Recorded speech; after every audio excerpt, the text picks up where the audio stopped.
So we are in the Swadhyaya of chapter 4 of the book The Mother. Recording in progress. It is a chapter that deals with money. And as we discussed in the beginning of this Swadhyaya sessions, we will try to cover not only what is in the chapter and also the larger implications of what has been written here in the context of integral yoga and our own spiritual growth. So in this chapter, there are 4 aspects that Sri Aurobindo touches upon. What is the spiritual and occult truth of money? What is the right attitude of the spiritual seeker towards money? How to work for the divine with regard to money? And finally, what is the role of money in the ideal world governed by high spiritual thought as opposed to the current state, which is mostly driven by the vital approach towards money? So this is the broad outline of this chapter, and we've already seen how the mother has explained and Sri Aurobindo has explained that money is a universal force. We think of money as an individual possession. My money, your money, my profit, my loss. Whereas mother points out that money is a universal force. What is a universal force? A good set of examples of universal forces can be drawn from our own Panchabhutas. What are the principles? How earth, water, fire, air, ether. These are all principles that are universal in nature. And because they're universal in nature, we don't have a personal claim on it. But when it comes to money, it is intensely personal for all of us. So a spiritual seeker needs to understand and see that he needs to evolve his consciousness so that money can be perceived and worked with as a universal force as opposed to a personal force. We are reminded that all wealth belongs to the divine, even though the physical representation of papers and currency may be man's invention, the force behind it is a divine force. That is why Sri Aurobindo says, in its origin and true action, it belongs to the divine. But like other powers of the divine, it is delegated here and in ignorance of the lower nature can be usurped for the uses of the ego and held by asuric influences and perverted to their purpose. So we discussed this also a little bit last time, how there were 4 original forces that came from the divine towards manifestation, and somewhere along the way, they lost touch with their divine source. So that is how light became darkness and inconscience. Love and ananda became hatred and suffering. Truth became falsehood, and life became death. And similarly, money has been distorted and contorted towards fulfillment of desire of man. It is usurped by the ego. And Sri Aurobindo points out 3 forces, power, wealth, and sex, that often have this distortion. Continuing further, we'll just read what is in the chapter and then we'll go towards the elaboration. The seekers or keepers of wealth are more often possessed rather than its possessors. A few escape entirely a certain distorting influence stamped on it by the long seizure and perversion by the asura. Considering it is Sri Aurobindo who wrote it, we must say this first sentence is a very strong sentence. The seekers or keepers of wealth are more often possessed than its possessors. And a few escape entirely a certain distorting influence stamped on it by its long seizure and perversion by the Asura. Towards the end of the previous session, we discussed how there are practically a dozen families in this world which control much of the wealth. We saw an example of Rothschild family, how their association with banks and wealth goes back to practically 15th century or so. Even today, among the top 10, top 20 families, you will see families who have been wealthiest practically for 500 to 700 years.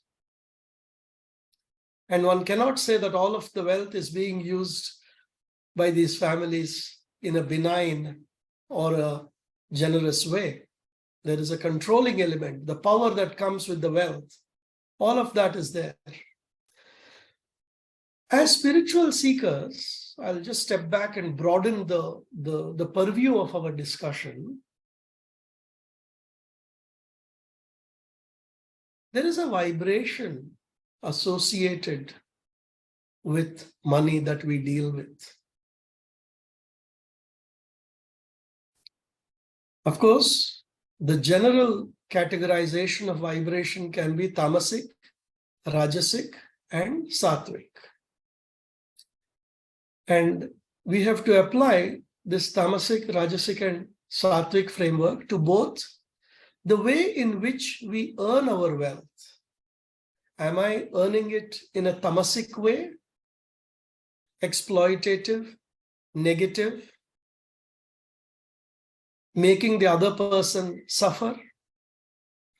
In a vital way, through some kind of indulgence, through some kind of malpractices, through some kind of beating the system, or a sattvic and dharmic way. Depending on how we earn it, that vibration comes into our life. If we belong to families that have wealth, how was that wealth accumulated in the previous generation? Was it through hard work, honesty, commitment? Or was it in some way through one of the elder brothers somewhere taking away the wealth? Or somebody cheating in a business? Or somebody exploiting bonded labor? Or any of these things? And finally, the vibrations associated with the people or the circumstances where that wealth is generated, those vibrations will enter our life and fulfill themselves. And if the vibration is exploitative and suffering, then naturally the money will be finding its way to go away from us through exploitation and suffering, maybe through hospital bills, maybe through recovery from accidents, maybe through... I'm broadening the perspective of understanding money. It is unlikely that money generated through corruption is going to go towards the well-being of a family. It is very unlikely, even though it may seem so in the short term. It has a vibration that will naturally bring in whatever is the source. And when we spend again, are we spending in the tamasic way, rajasic way, and sattvic way? How is the money being spent? In the Sanatana Dharma Purushartha framework, Dharma, Artha, Kama, Moksha. We have a right to enjoy the wealth we get, as long as that enjoyment is governed by dharma, not adharma. Such earning and spending of wealth will lead us to the ultimate purushartha, which is self-realization, or one can call it moksha, or whatever it is. So we have to keep this broader framework of money in mind. We have to make sure that there is a certain light associated with all aspects. There are dharmic people who I have known walked away from a zamindari family because they know where that wealth came from. And they said, I would rather just work as a service employee in a government and I will not have anything to do with the zamindar wealth. And completely left all of it and earned from scratch, because he knew that it contained certain fingerprints or vibrations of exploitation or blood or struggle or whatever, maybe 2, 3, 4 generations ago.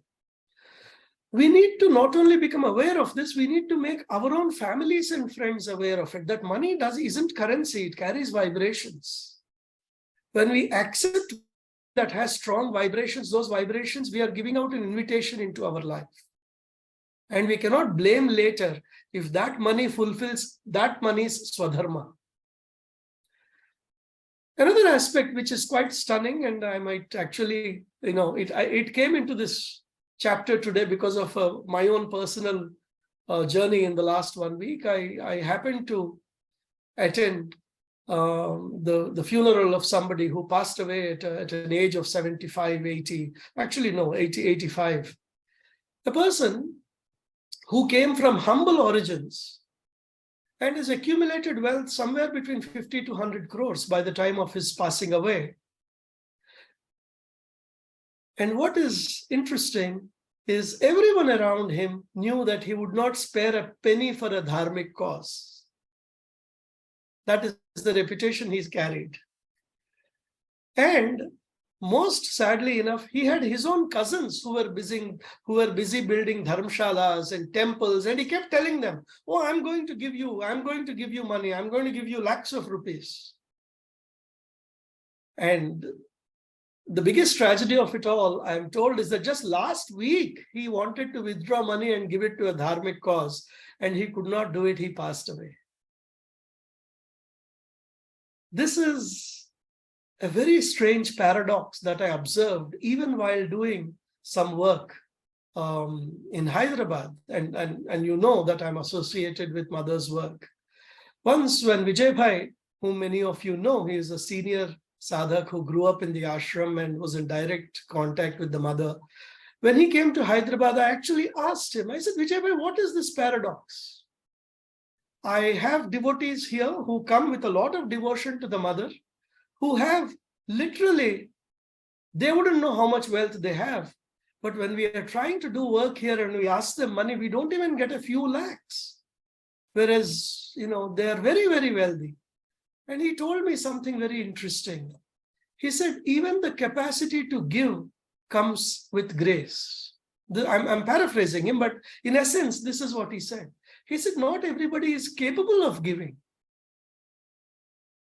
Even the capacity to give comes only if you have the grace. It was a very profound statement that impacted me in my individual capacity, and I'm sharing with you. Because not everyone is blessed with a giving hand, and it's an opportunity to introspect when dealing with money. What is my hand? Am I a giving hand? Or am I a tight-fisted person? When I was doing a workshop on money, there were around 25 people, and I asked them, how many of you consider yourself stingy? And not one hand went up in the audience. Not one.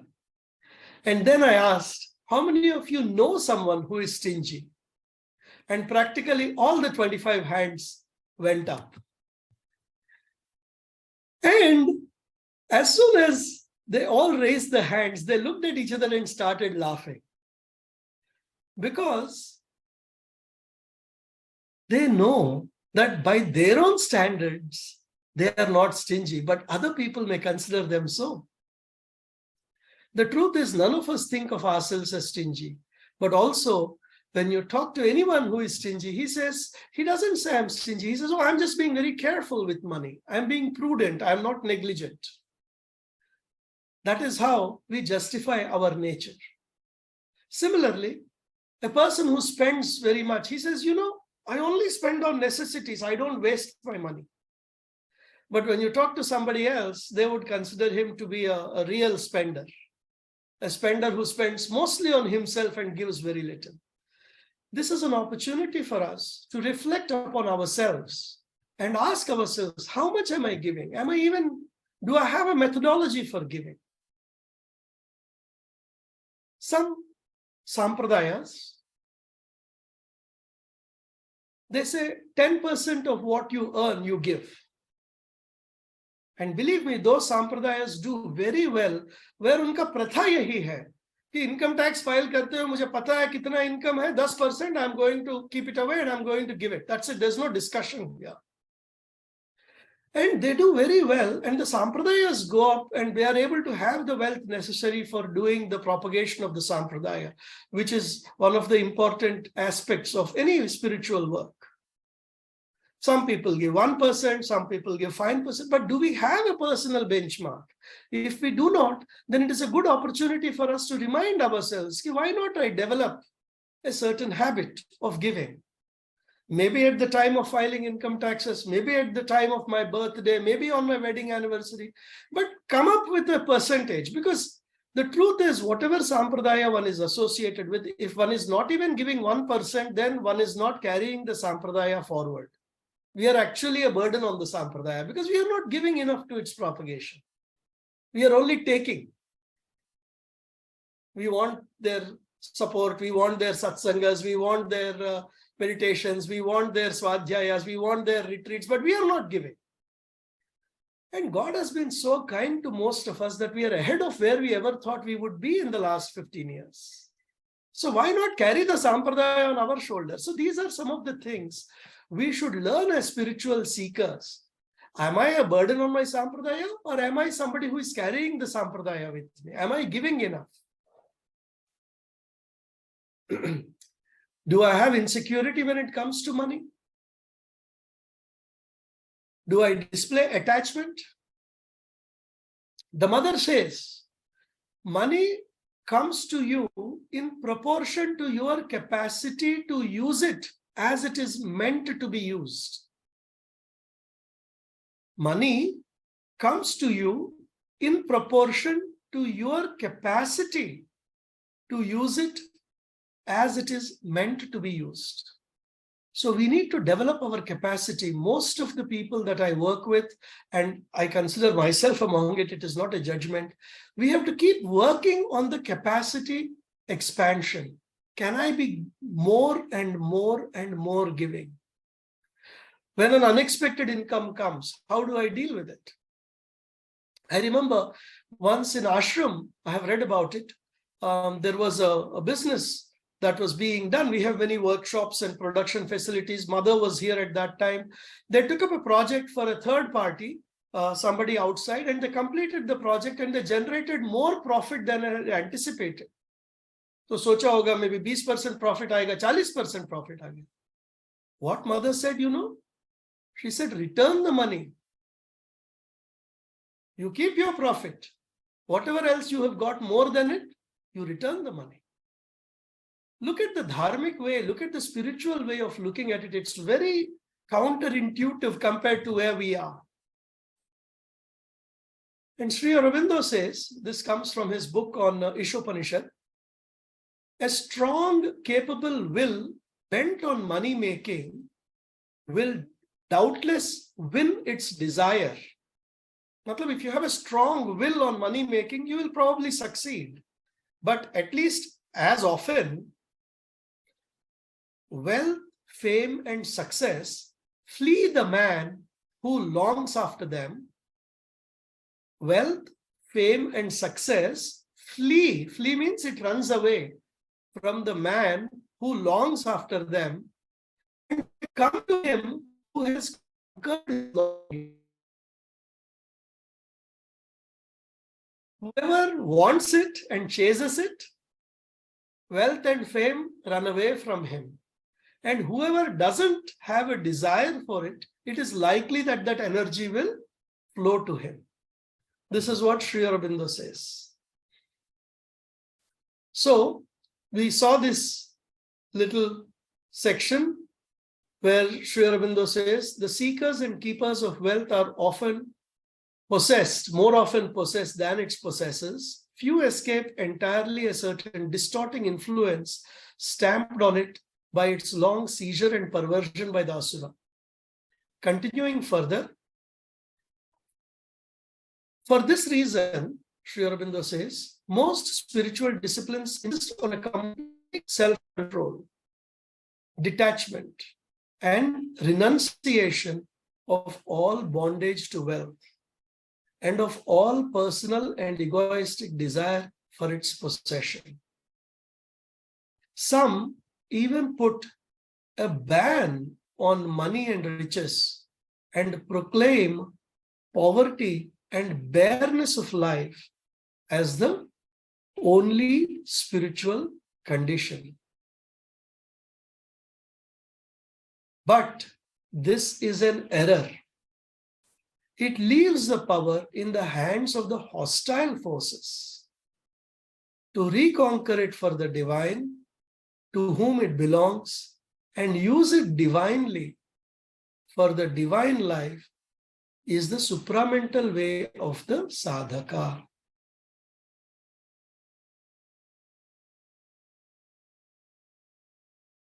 Sanatana Dharma has traditions going back several thousand years. Ascetic bareness and poverty have not been the foundation or firmament on which Sanatana Dharma stood. Legal, opulent enjoyment of wealth in a dharmic way has been the way of Sanatana Dharma.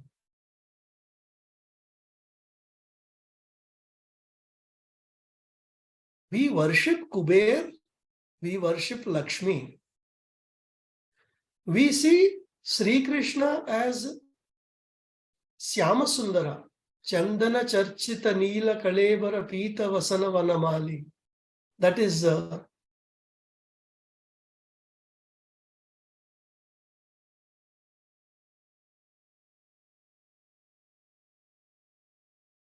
we don't worship poverty. On one side, we have the austere Shiva. On the other side, we have the Alankara Priya Vishnu. So, we don't look down upon wealth. We consider wealth as a part of Dharma, Artha, Kama, Moksha. We enjoy, rightfully so, under the guidance of our Rajguru, under the guidance of various other people. What happened was somewhere along the way, at the turn of the century around that time, Buddhist philosophies came in and they saw this excessive attachment to wealth, excessive attachment to karma kanda, excessive attachment to doing this expensive and big yajnas to attain certain heavens or to nullify the bad karma. Then they actually tried to swing the pendulum, and in the process of swinging the pendulum back, they swung it the other way, where they brought in asceticism, poverty, shaving of the heads, reluctance to be indulging in anything beautiful, and they pushed it away. And what we have now is mostly that aspect of spiritual means asceticism. That is not our background. There was a time when, in the ashram history, when Sri Aurobindo was still in his body, mother at times used to dress with certain elegant clothes, which looked expensive too. Some of the traditional sadhaks wrote, why does mother have to wear such expensive garments? They wrote to Sri Aurobindo. And Sri Aurobindo answered, he said, is the divine to be condemned into poverty?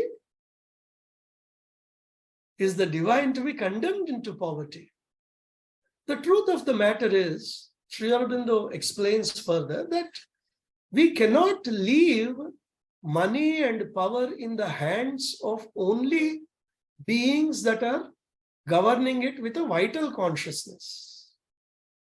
To reconquer it for the divine, to whom it belongs, and use it divinely for the divine life is the supramental way of the sadhaka. It has to be placed. Now the question becomes, sir, what does it mean to use it divinely for the divine purpose? I am after all a grihastha. It means use it for the purposes dharmically given to us, for our own well-being, for the well-being of our children, for the well-being of our elders, but at the same time, take it upon ourselves to offer liberally what we can offer, give liberally what we can give. There is a lot of importance given traditionally to Annadan, feeding the poor, Vidyadan, taking up children of the less fortunate and supporting them in education, supporting our own sampradayas. There is a continuous need for money in mother's work. I can tell you this, having been closely associated it for the last 10, 12 years. There is always projects going on. In fact, I remember in one of the sessions I conducted in Noida, one of them, Nimeshji, also attended. One of those sessions, I told someone, I said, you give me a check for 10 crores, I will be happily back with you in 1 month. There is so much work that we need to do. There's no problem in spending money as far as mother's work is concerned. So as Grihasthas, we have to look at our own capacity. And when we feel like giving, give immediately. I gave you an example of how somebody wanted to give, but he's gone today. He could not give. What a misfortune. That finally, after 86 years, he felt like giving, and even that could not happen through his hands. We have to also be mindful of some of the karmic influences wealth brings to us, particularly property that comes from ancestry and wealth that comes from has a certain karmic influence. We have to be very careful about that. And mother says, as give, and she says, give till it pinches.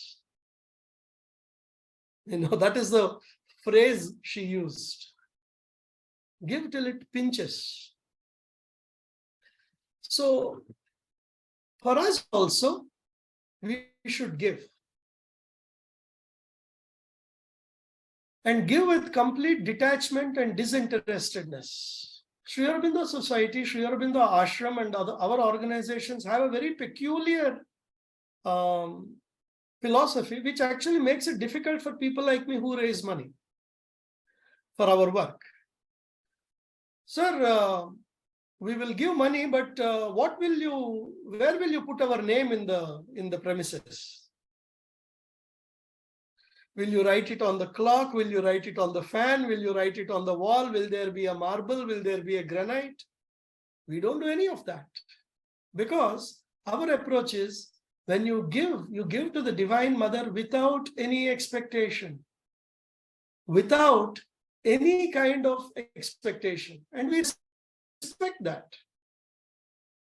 It is an offering to the divine. It is not an offering to remember you or your family, because then immediately, from a karmic equation point of view, one is nullifying the benefit of giving. This is something one needs to understand, and please tell your family and friends. When we give to the gods and we expect a plaque in return, karmic equation is fulfilled right there.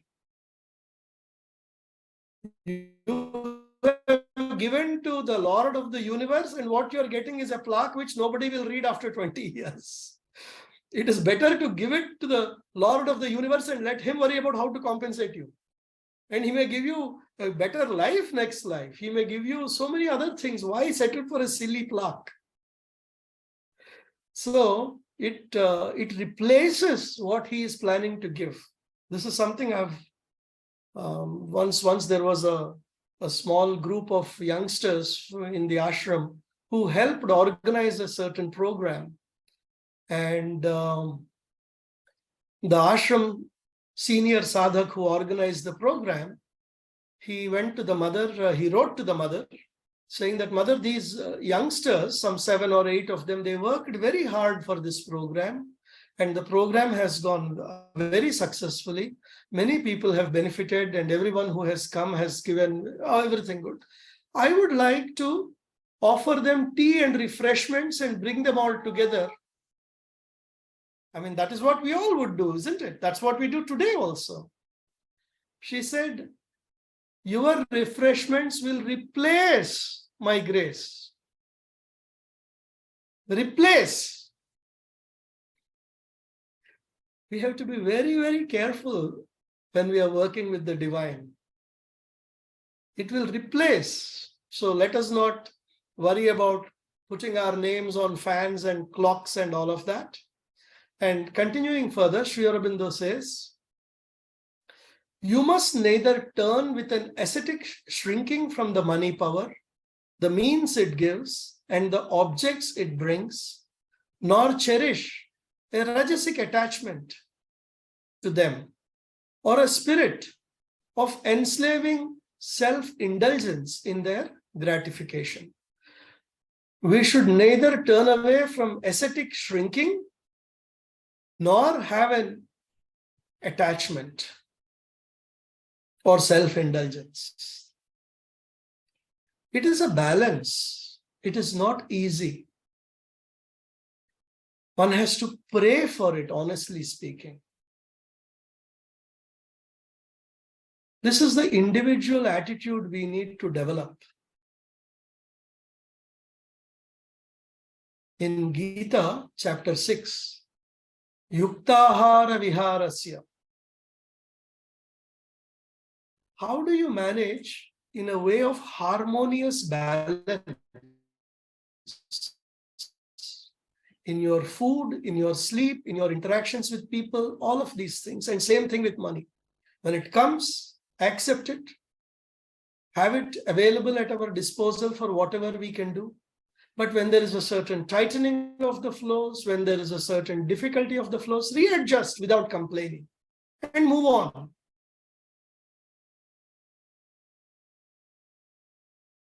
Even Gautama Buddha taught this middle path, right? It's the harmonious balance.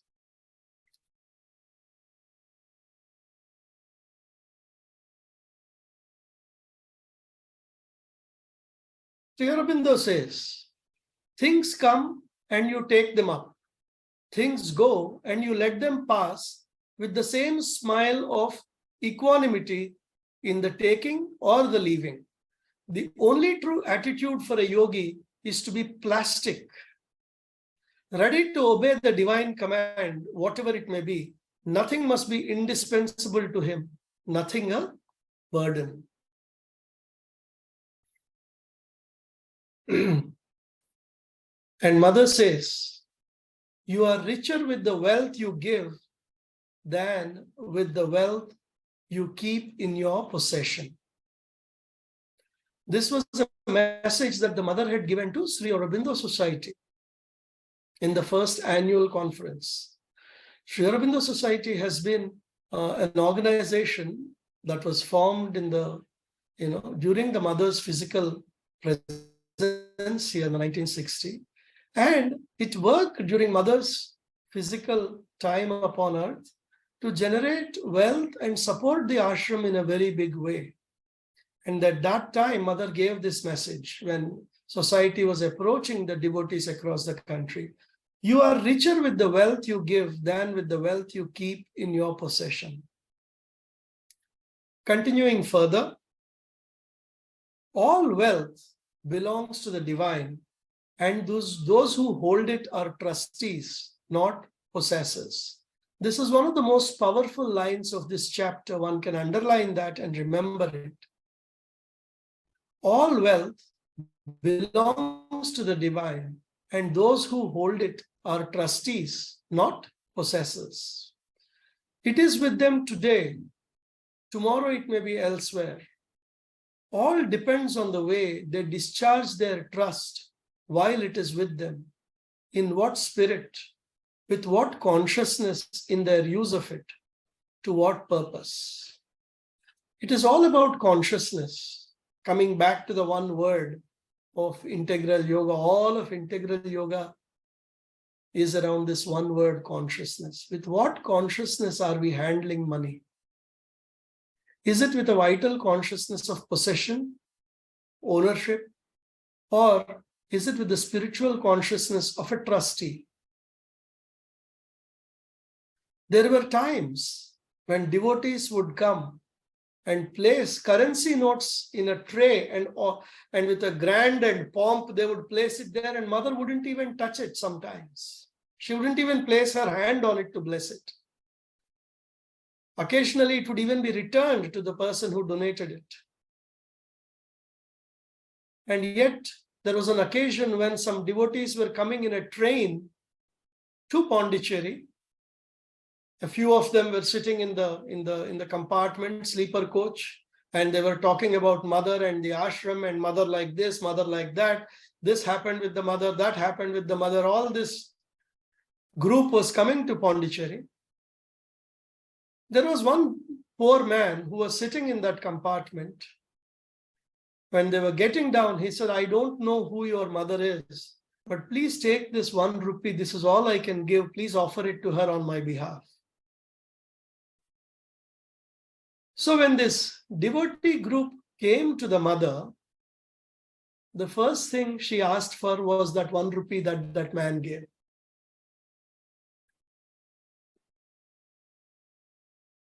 The first thing she asked was, where is my 1 rupee? This is the vibration, this is the consciousness, this is the attitude. And the mother keeps saying, money is meant to increase wealth, the prosperity, the productiveness. And like all other forces and all powers, it is by movement and circulation that it grows and increases its power, not by accumulation and stagnation. And Sri Aurobindo cautions, how does one drive wealth away? Wanton waste. Wanton means basically careless, abandonful kind of thing. Careless waste, spoiling of physical things in an incredibly short time, loose disorder, misuse of service and materials either due to vital grasping or tamasic inertia. All of these tend to drive away wealth. And all of us want to know where we stand when it comes to money, right? Sri M.P. Pandit writes, there is one simple test, whether you fulfill these conditions or whether you are deceiving yourself. He gives us a simple test. What is this test? When money is asked of you for a right purpose and it is to be given, you give it without feeling a wrench, feeling a little bit of a pang. You give it without feeling that you are parting with something. So when somebody asks you money for a suitable purpose, what is your instinctive reaction? Not your thought through reaction, not your calculated reaction. When somebody asks for the right purpose, are you giving just like that? Or is there a झिझक जो बोलते हैं ना हम हिंदी में, that's the right word, जो झिझक होती है, वो है या हम दे रहे हैं? I remember one young person who attended our youth sessions in Hyderabad and all of that, and it, gradually came close to the mother. When she got her first job and she received her first check, the entire money she offered to the mother in Sri Aurobindo. Whatever came in the first check, her first income in this life, she offered it to mother in Sri Aurobindo without a second thought. And even today, there are devotees in Hyderabad, because we had sent out a call some years ago for request for funds for reconstruction of this premises, which is now 35 years old. There is one person, every month 251 rupees come to me from this person. 251 every month. Somebody else 1,000, somebody else 2,000. That is their devotion.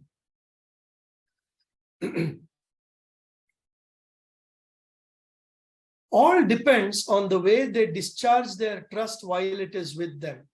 Right? That is what Sri Aurobindo has said in the above paragraph. What is this? The way they discharge their trust.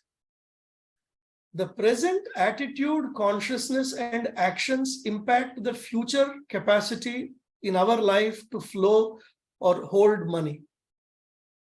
The future money flows are dictated by our present actions and our present capacities. How do we develop them? How do we discharge our duty?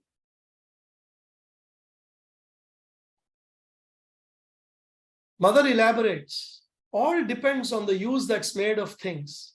Each thing in the world has its place, its work, its real use. But she also says, very few things are utilized for their true work.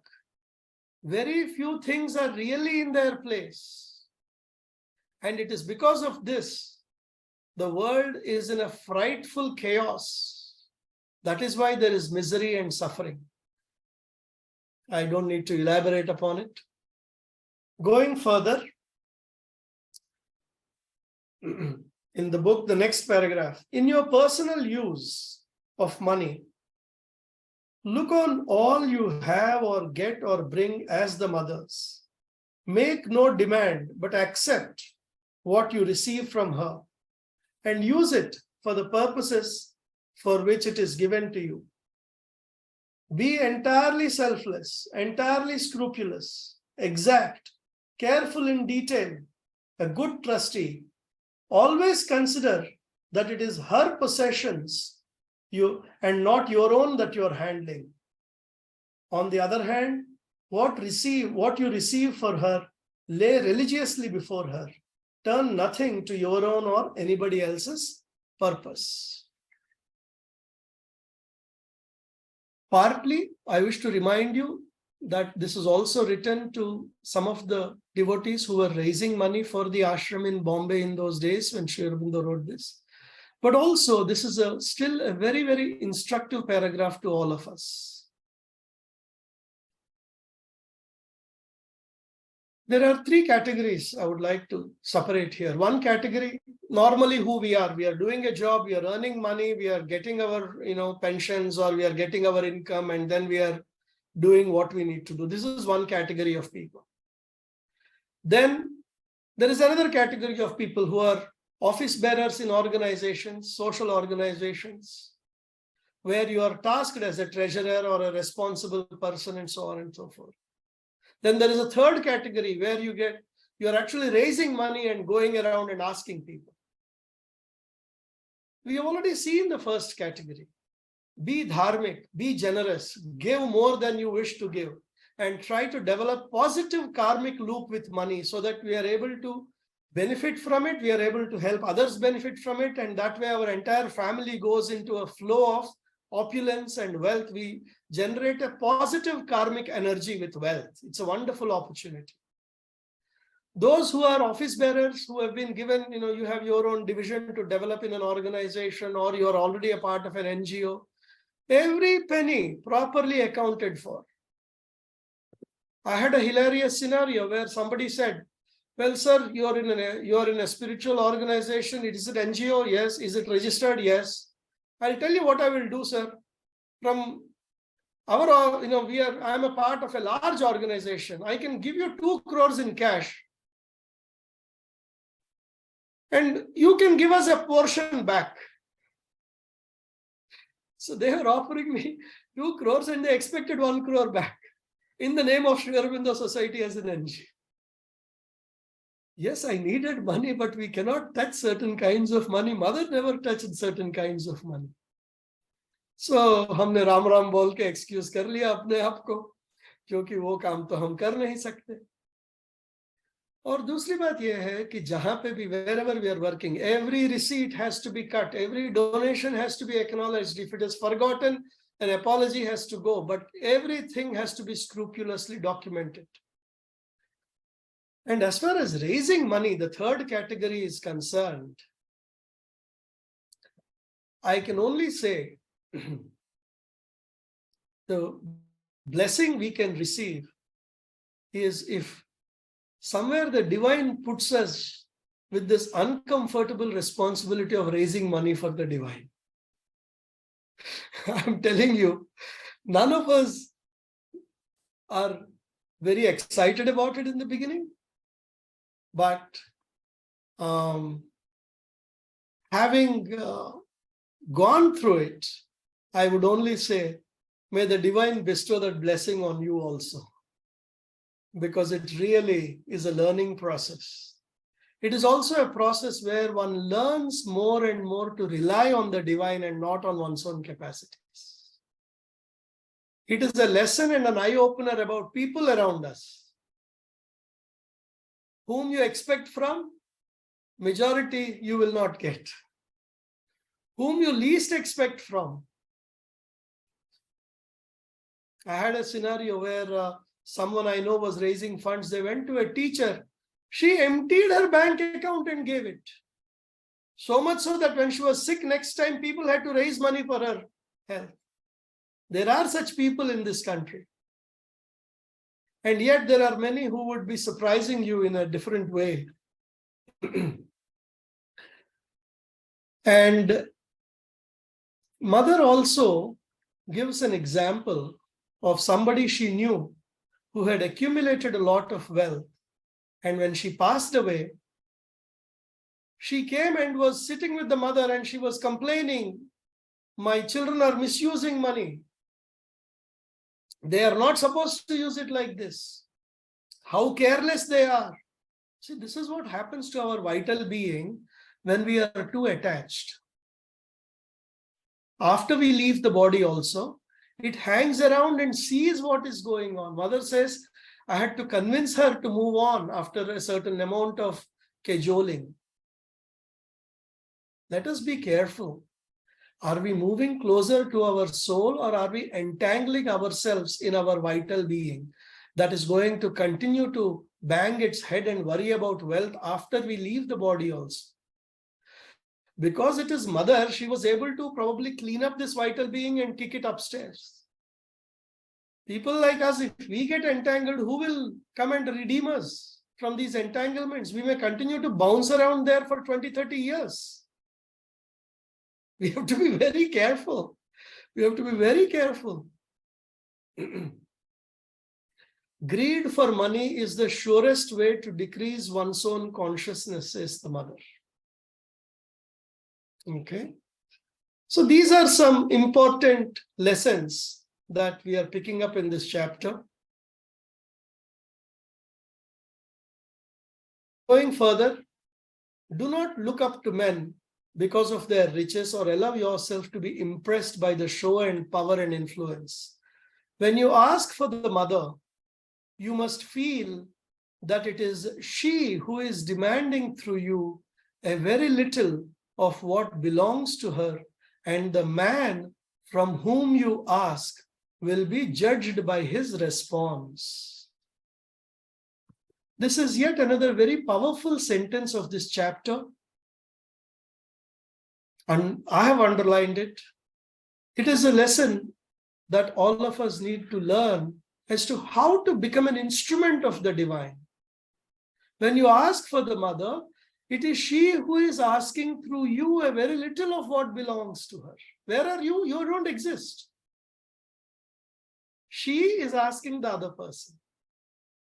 It takes time to let go of our ego, let go of our hesitations, let go of our social obligations, all of these things.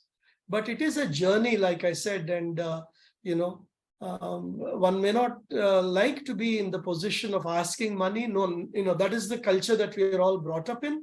We don't like to ask obligatorily somebody else. But the truth of the matter is, asking for the divine, you can only do if there is a blessing on you, because it is probably one of the purest ways to really be an instrument. And of course, the man from whom you ask will be judged by his response. It's a full statement. Nobody needs to be frightened, or we don't need to frighten people that you will be judged by the divine if you don't give. But it also is an indication that it's an opportunity that the person is losing. When we ask for the divine, genuinely, one has to learn to remember one thing. What we are doing is actually placing an opportunity in front of the other person, not a personal obligation. This only grows with time. It doesn't come one day. We all feel personally obligated, and that is something we should never be. It is genuinely an opportunity to give the other person so that he can elevate in whatever cycle that he is in. If we believe that, then the way we ask is very different. There are stories about how Navjat Bhai, who is the founder of Sri Aurobindo Society, how he went to somebody to ask for money. He comes from a business family. He himself did a lot of business and all of that. And he went to somebody and he asked. And the other person was going back and forth. And then he turned the page and he saw all the big donors of Bombay have given money. He said, "Agar ye sab logon ne diya, to aap mere paas kyun aaye?" Without hesitation, he said, "I have come to you to give you an opportunity." It is a lesson and it is a blessing. So let us continue further. If you are free from the money taint, but without any ascetic withdrawal, you will have a greater power to command and the money force for the divine work. Greater power to command the money force for the divine work. Equality of mind, absence of demand, and full dedication of all you possess and receive, and all your power of acquisition to the divine Shakti and her work are the signs of this freedom. Any perturbation of mind with regard to money and its use, any claim, any grudging is a sure index of some imperfection or bondage.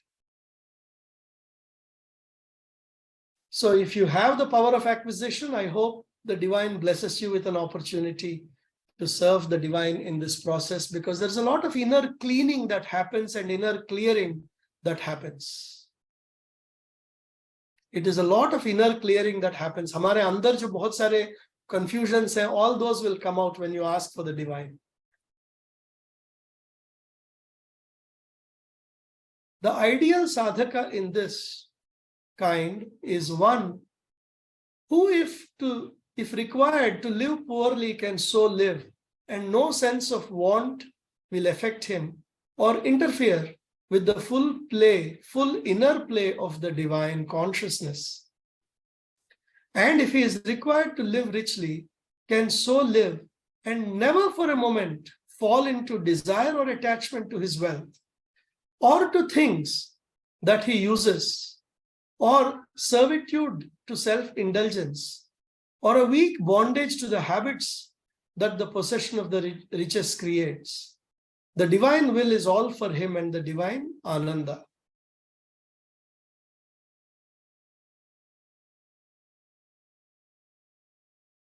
There is a story in Mahabharata.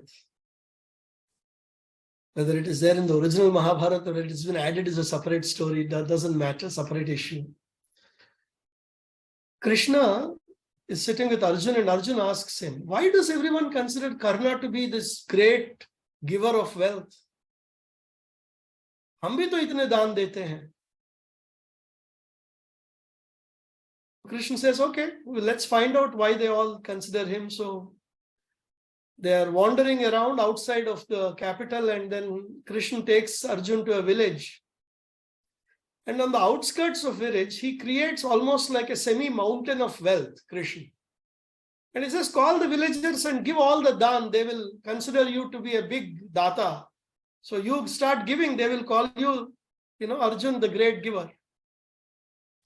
So a few hundred people have come and Arjun is taking this and giving, taking this and giving. After a couple of hundred people, Arjun gets tired. He says, what is this? How many people can I keep giving like this?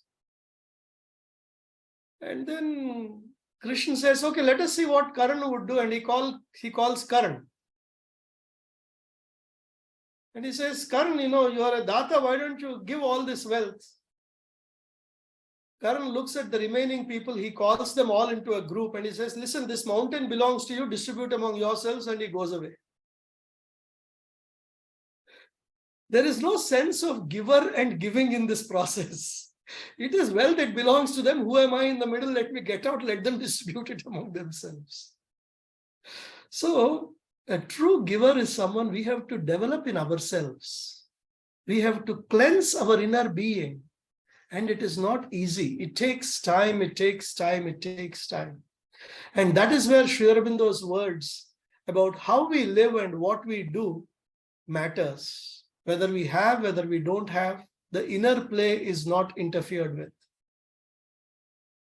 In the supramental creation, the money force has to be restored to the divine power and used for a true and beautiful and harmonious equipment and ordering of a new divinized vital and physical existence in whatever way the Divine Mother herself decides in her creative vision. But first, it must be conquered back for her.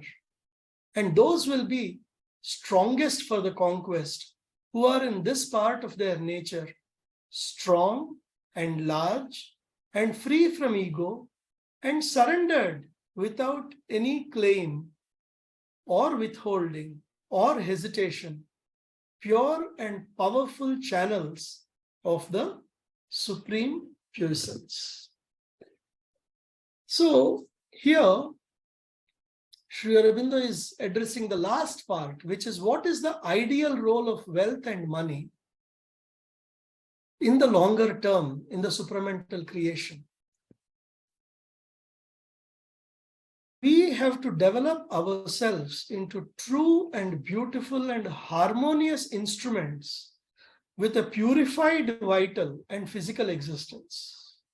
We have to develop strength. We have to develop a sense of disinterestedness. So remember, in the beginning of this chapter, I said, whenever we think of money, we should think of disinterestedness. That is the word that Mother has used again and again. That element of personal possession, we need to gradually wipe it out of our own mental and vital consciousness. That is when we are able to become a pure giver. And we also talked about other ways of giving. And one last thing I would like to mention to you, because it is of general curiosity and interest. We keep hearing these fancy stories about how there is always this treasure buried somewhere guarded by a snake. Chanda Mama ke stories mein bhi humne padha tha bachpan mein. We keep hearing it again and again. There is wealth, but there is a snake. Somebody asked Mother about this. What is this serpent business? She said, yes, but it is not a physical serpent. It is a vital serpent. The key to the treasures is in the vital world, and it is guarded by an immense black serpent. A tremendous serpent, 10 times, 50 times larger than the ordinary one. It keeps the gates of the treasure. It is magnificent, black, always erect and awake. I happened to be once standing before it. And I said to it, let me pass. It replied, I would willingly let you pass, but if I do, they will kill me, so I cannot let you pass. Then the Mother says, then I asked, what must I bring you in order to gain entrance? It said, oh, only one thing would oblige me to give you way. If you could become master of the sex impulse in man, if you succeeded in conquering that in humanity, I could no longer resist. I would allow you to pass. In the entire humanity. So what Sri Aurobindo said earlier in the beginning, power, wealth, and sex are still in the vital domain. If you conquer one, normally you need to conquer the other two to conquer at least even one. So these are all interrelated things. So these are some, interesting things. We talked about what are the individual sadhana elements? What are the collective sadhana elements? Let us pray to the Divine Mother that she helps us grow. She helps us evolve, because all of us have some difficulty with regard to wealth and money, too much attachment, too much difficulty giving, or maybe too much giving or spending with ego and desire, all of these things. So let us pray to the mother that our consciousness evolves, that she blesses us in a way that we can become perfect instruments when it comes to wealth and money. I did not notice while I was speaking, I did not follow the chats in detail, but there seems to be a lot of comments today. Nimesh ji, perhaps in case there is anything that we need to address, you can bring it out. Kiran ji has already responded. Kiran ji has responded. Asked for a copy of this video link, which we will upload later on, and we'll definitely share them on their WhatsApp number. Okay. But it has been a very enriching session with a lot of content. And if you observe in this book, only at this chapter, there is a signature of the mother as well as the mother's name. There you go. There you go. So very few chapters are such jointly written chapters, or where no mother also, there is no stamp required to write Aurobindo's writings as the final one, but like the way mother also, some of them have put up, especially. We all enjoyed. Very nice examples. Siddharthi wants to ask something. Yeah. Satya, please allow Siddharthi to be unmute and speak. She can unmute herself and speak. Yeah, am I audible to everyone? Yes, please go ahead. Just a small sharing before I just ask the question.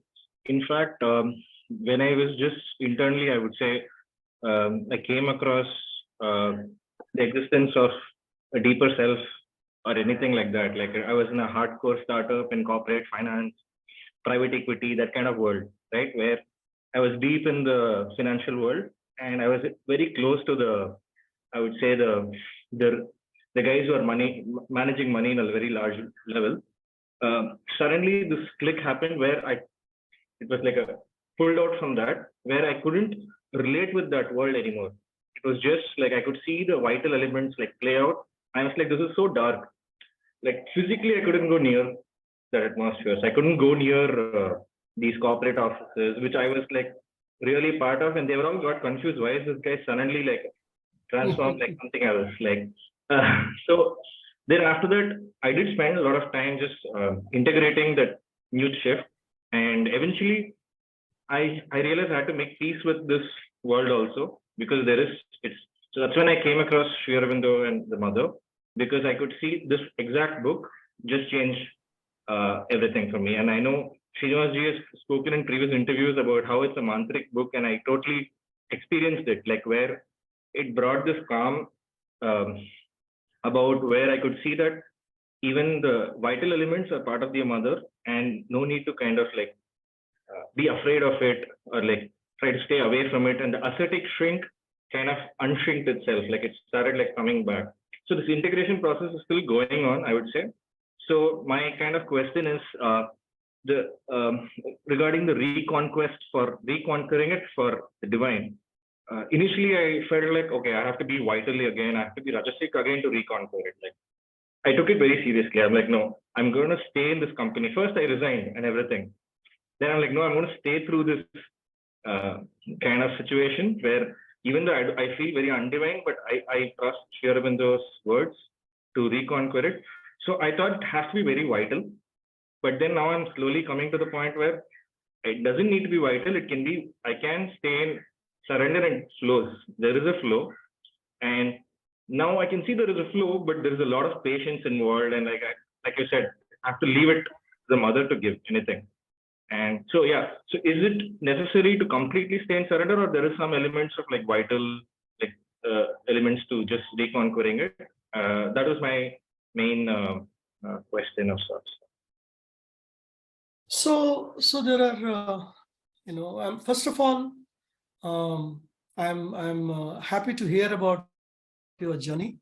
Let me also, there's a transition you have made, and you're kind of making, or if I may say so. And my observation about this transition itself is that while making this transition from that side, one finds oneself to be a negligible minority and making almost like a madcap decision. I mean, this guy has lost his head kind of a decision. But having made the transition earlier, I can also tell you, after we come over to this side, you find many people who have made the transition. So you feel like, okay, you are among the birds of the same feather. There are people like me who, even though earlier, before making the leap, I thought I was an eccentric minority, but actually there are a few more of such people, and they have tried to harmonize both. So that is one aspect. So welcome to the fraternity. That is one thing. The second thing is, there may be a periodic vital engagement, but as long as it's overall surrounded with a sattvic outlook and progression, it is an osmosis process. It cannot and will not happen overnight in our nature. But since the pull is strong enough for one to see and make such a drastic decision, there is a possibility where concretely that vital can be suffused with a certain higher sattvic light that can guide its journey. Another aspect is a certain widening is required amongst all of us in various capacities, and we can apply that principle here also. The capacity to widen and hold wealth and money as a spiritual power is something that one can develop with certain practice, with certain prayer, with certain aspiration and invocation. It is possible to do so. And it is probably helpful if people like you who are making this journey continuously invoke the grace of the mother and make this journey in a conscious way, yet not let go that particular aspect. An ascetic turning is not necessarily what is called for. What is called for is a strong, wide opening. Yeah. There is also one question from Ganapati Ramanji: how to remove the karmic aspects and sins of our life? So there are multiple ways one looks at it. What one receives, one receives. The key part is, at this point in time, strengthen oneself in the consciousness and use it with absolute clarity of dharma, absolute clarity of what has come, how it has come, why it has come, and keep on consciously invoking the divine, saying that, Mother, this has come. I keep it at your feet. I will be using it for the family. I will be doing this, but this is your money. This is your house. You are going to run this house for me. So as we surrender more and more, and as we offer more and more, and as we develop an attitude, after all, this body also has come from our ancestors only, no? This is the greatest karmic linkage.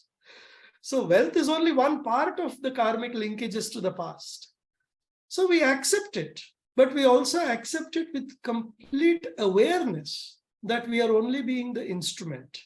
And we use it dharmically to the extent possible.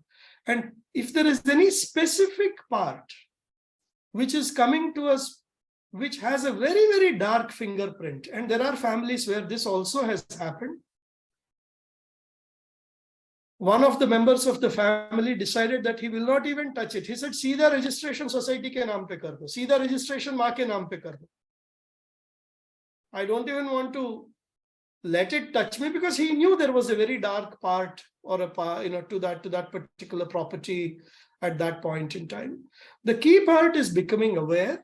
The key part is using what we have in a dharmic way.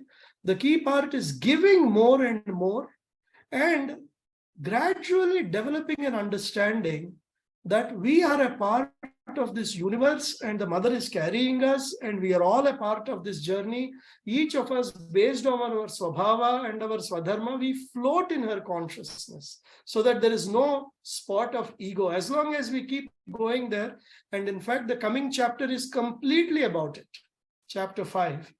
It is one of the most beautiful chapters for people like us who are in this real world and trying to do spirituality and work simultaneously.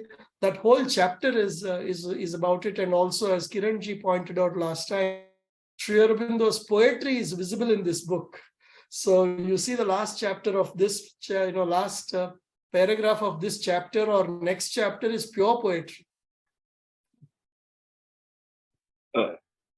Last one small question, Srinivas ji, if you don't mind. Go Yeah. ahead, please. So from my point, it feels like everything is mother's work, but there are some forces which have kind of distorted it in various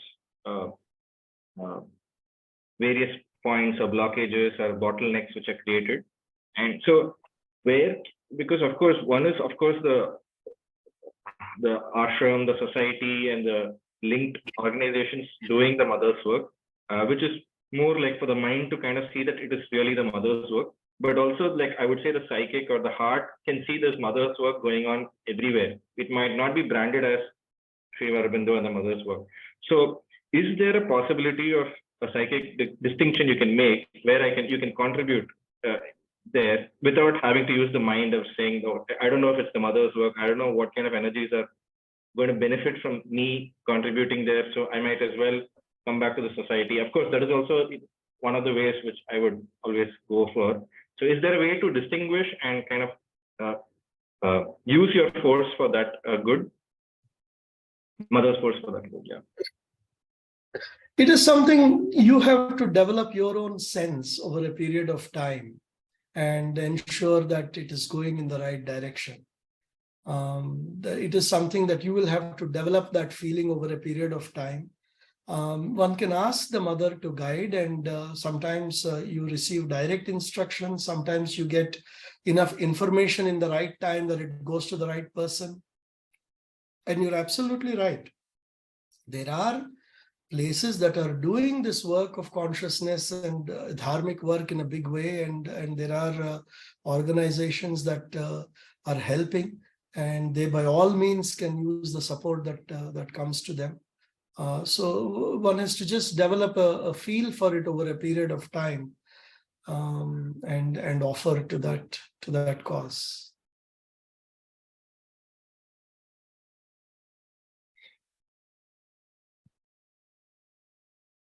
I think we have come to the end of the questions.